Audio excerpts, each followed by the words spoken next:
Charlie and Kerry Seymour farm at Kohata Station. In 2008, they won the NZ Ewe Hogget Competition. 31% of their stock is sheep, 60% cattle and 9% deer. Despite the low sheep numbers, it's a high-performing flock. As per-head production has increased, ewe numbers have decreased. We're farming 700 hectares in total. We have around about 6,000 stock units made up of about 35% sheep, 7 or 8% deer, and the rest are cattle. Risk avoidance is always up there. We try and do as much of the work here as we can ourselves. We've lived with fairly hefty debts all the time, but obviously production has to be kept up there, and we've really focused on per head performance rather than numbers.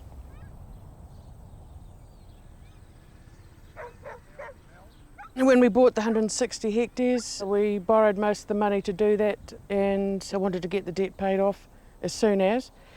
And so instead of replacing Charlie's brother who left, I went out with him, but the kids were 2 and 4 at the time, so they came with us. And I got to do more as the kids went to school and got older. So I know what he's talking about, and we can discuss what needs to be done. I guess he's the expert, but I can still give him my opinion.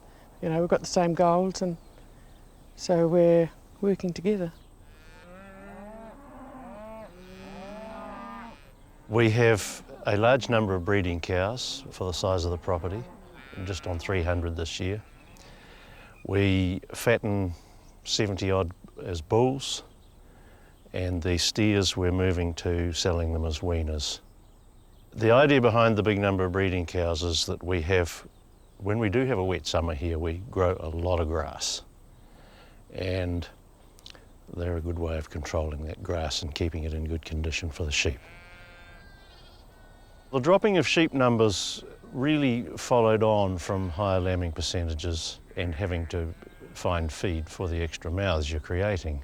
And as that lambing percentage lifted, we dropped ewe numbers back to make sure we were still doing a good job of finishing everything.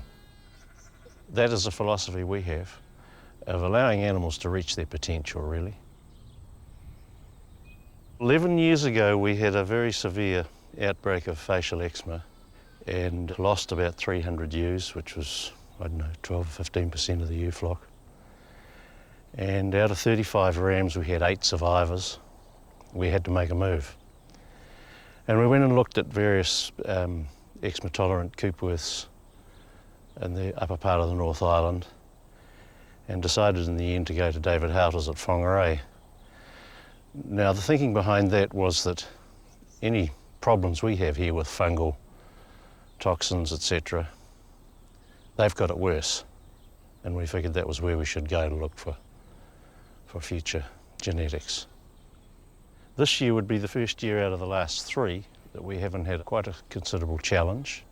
We have still lost a few sheep from eczema prior to this year, but the numbers are nothing like what we would have lost, and it's been in the older sheep rather than the younger sheep. We've still got some time to go, but we're heading in the right direction.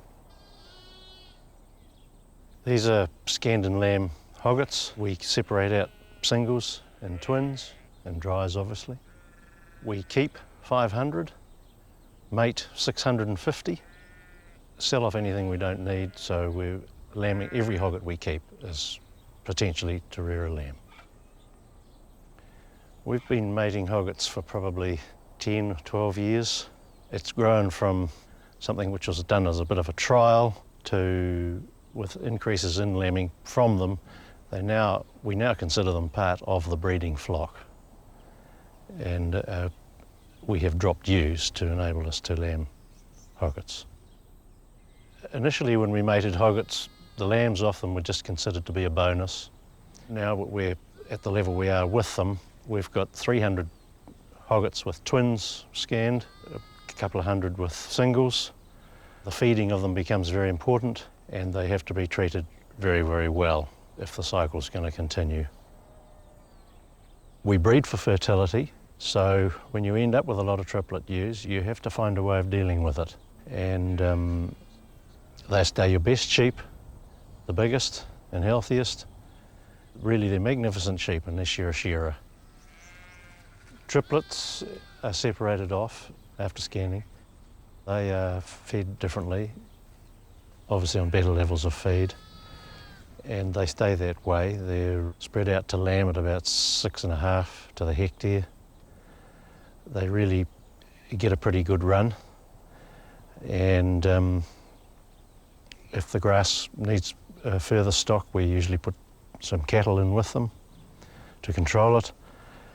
And from there on, they have a drench while they're still on their mothers, and then we will start from about the end of November, start picking the lambs to send away and try and aim for a 16, 17 kilo lamb.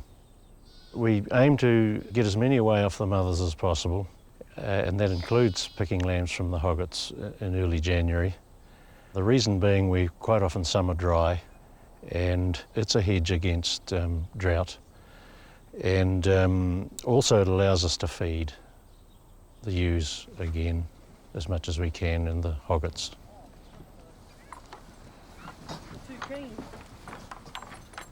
We have early ewes lambing in July, the main drop of white-faced lambs in August, and the Hoggets start lambing in September.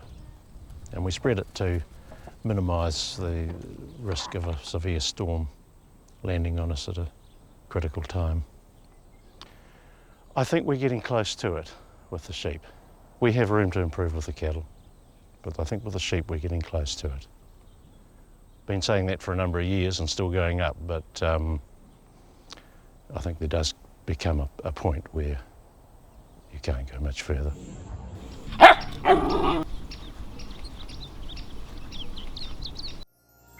This program was made with funding from New Zealand On Air.